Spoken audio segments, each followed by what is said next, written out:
This fear of death thing is the primary reason, or at least one of the primary reasons, for the proliferation of religious thought. It's just one of the major reasons why people even get religious in the first place. The reason I came to know Jesus as my Savior was at one point someone told me if I died, I'd go to hell unless I knew Jesus. And that shook me up enough, and I said, well, I got to pay attention here. And so I got religious. And that's what happens to a lot of us. It's no question that Easter Sunday is the #1 Sunday for church attendance. Now, we are a young church, and so a lot of people who come to this church actually go to their parents' churches for Easter. But nonetheless, it's a worldwide statistic, at least a United States-wide statistic, that on Easter Sunday, attendance goes up. And I believe one of those reasons is that on Easter Sunday, we know what we're going to get. You came here this morning knowing it's Easter, knowing the pastor's got to talk about Jesus coming back to life from the dead, so you knew we were going to address this fear of death issue. That's why people come. They're like, I want to get a little bit of that. I want to learn a little bit about that.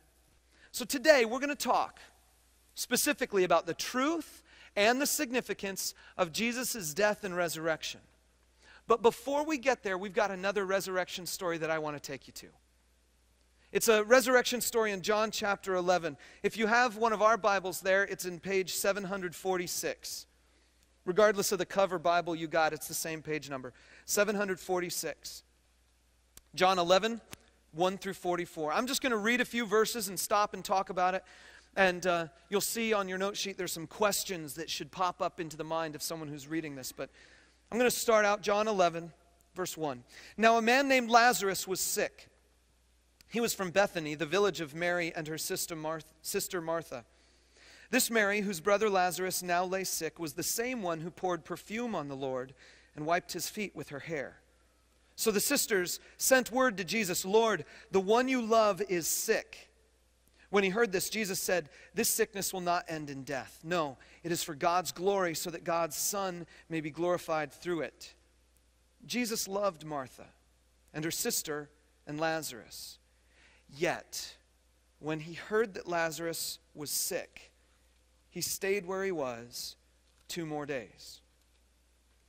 On your note sheet here, I've got a couple blanks that I just want to ask you to fill out so that you're tracking with me on this.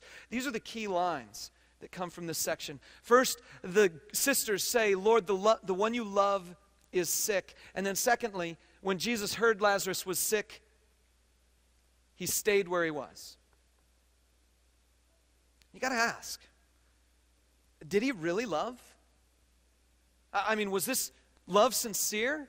Because, listen, intensity of love increases intensity of the fear of death.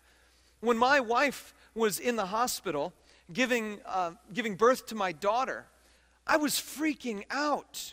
I needed a paper bag. I needed some Valium. I needed a Prozac or something.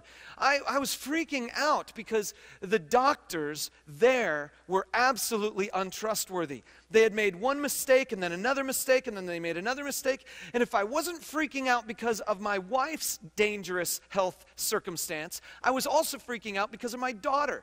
Because as she was in labor, as Jen was in labor, Katie was getting ready to be born but was going through some distress, and so they decided on an emergency C-section. But the problem was Katie was only like 36 weeks long instead of 40, so that's like almost a whole month early.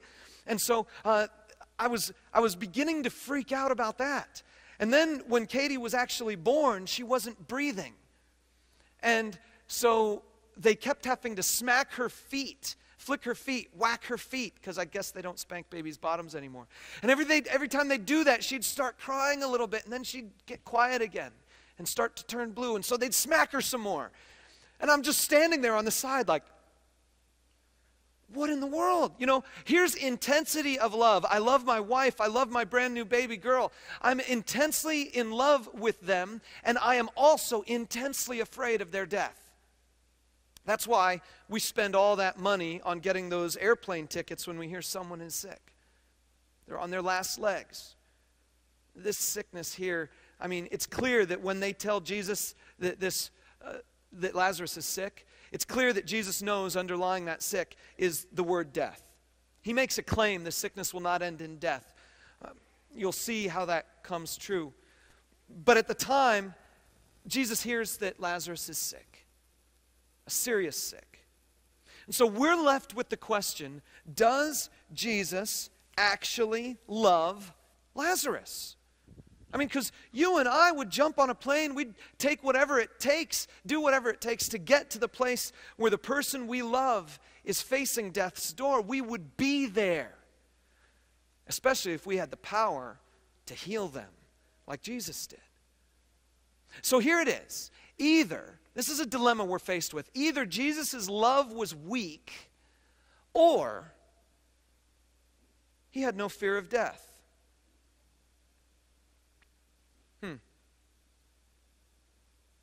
Either his love was weak or he wasn't worried about the death of Lazarus. That wasn't a concern for him. Let's keep reading. In verses 7 through 16, we learn a little bit more. Follow along with me here. Then Jesus said to his disciples, "Let us go back to Judea." "But Rabbi," they said, "a short while ago the Jews tried to stone you, and yet you are going back there?" Jesus answered, "Are there not 12 hours of daylight? A man who walks by day will not stumble, for he sees by this world's light. It is when he walks by night that he stumbles, for he has no light." After he said this, he went on to tell them, "Our friend Lazarus has fallen asleep, but I am going there to wake him up." His disciples replied, "Lord, if he sleeps, he will get better." Jesus had been speaking of his death, but his disciples thought he meant natural sleep.